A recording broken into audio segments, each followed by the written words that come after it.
थाना मधुबन बापूधाम पुलिस ने cyber fraud करने वाले शातिर 2 को किया गिरफ्तार। दोनों के कब्जे से 24,35,000 रुपए व एक अवैध पिस्टल ब्रेटा, एक जिंदा कारतूस, एक चाकू, एक लैपटॉप, मैकबुक एयर, एक मोबाइल टैब रेडमी व 4 मोबाइल फोन किए बरामद। देखिए गाजियाबाद से सुनील शर्मा की रिपोर्ट।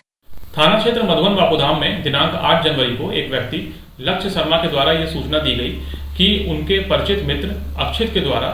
विगत वर्ष अक्टूबर-नवंबर के दौरान उनसे ये कहा गया कि वो सोने के संबंधित एक नया व्यापार शुरू कर रहे हैं और उस हेतु उनको कुछ खातों की आवश्यकता है, जिसके क्रम में लक्ष्य के द्वारा अपने तथा अपनी मां के खाते का संचालन अक्षित को दे दिया गया। इसमें पिछले अक्टूबर-नवंबर के दौरान लगभग 15 लाख रुपए बाहर से आए, जिसको अक्षित के कहने पे लक्ष्य के द्वारा विभिन्न माध्यमों से निकाल करके उनको वापस कर दिया गया। इसी प्रकार एक व्यक्ति नितिन नेगी के द्वारा भी ये सूचना प्राप्त हुई कि अक्षित ने उनसे ये कहा कि वो ट्रेडिंग का एक नया व्यापार शुरू करने जा रहा है, जिसके क्रम में उसको एक खाते की आवश्यकता है। तो नितिन ने अपने खाते का संचालन उनको दे दिया तथा उसमें लगभग 1 लाख के आसपास रुपए आए और जिसको निकाल करके नितिन ने बाद में अक्षित को सौंप दिया। अभी इस वर्ष जनवरी में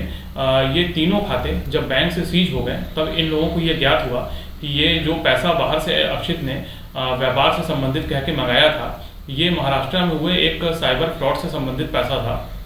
तथा इन लोगों को गुमराह करके अक्षित ने इनके खातों में पैसा मंगाया तथा इसके माध्यम से आगे इन पैसों को भेजा। उक्त सूचना पर तत्काल ही सुसंगत धाराओं में अभियोग पंजीकृत किया गया।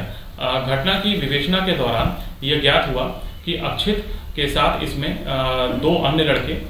निशांत त्यागी तथा साई वैभव भी सम्मिलित हैं, जो कि इस पैसे को बाहर से मंगाने फिर अन्य लोगों को डिस्ट्रीब्यूट करने का काम करते हैं। इसमें अपराधियों को पकड़ने के लिए टीम का गठन किया गया, जिसके क्रम में आज दिनांक 9 जनवरी को साई वैभव तथा निशांत त्यागी को थाना मधुबन बापूधाम की पुलिस टीम के द्वारा हिरासत में लिया गया है। इनके कब्जे से फ्रॉड के लगभग 24,35,000 रुपए तथा एक अवैध पिस्टल, एक लैपटॉप तथा एक मैकबुक भी बरामद किया गया है। इन्होंने बताया है कि ये अक्षित के साथ तथा 2 अन्य लड़के अंकित और सुमित के साथ मिलकर के इस पूरे फर्जीवाड़े को संचालित करते हैं तथा बाहर से अपना ट्रेडिंग व्यापार बना के या सोने का बिजनेस का बहाना दे करके दूसरों के खाते लेते हैं तथा बाहर से आए पैसे को उसको फिर अन्य लोगों को भेजते हैं। इस पूरी घटना में अभी 2 अभियुक्त निशांत तथा साई वैभव हिरासत में हैं और पूछताछ तथा साक्ष्यों के आधार पर पूरे प्रकरण में अग्रिम वैधानिक कार्रवाई सुनिश्चित की जा रही है।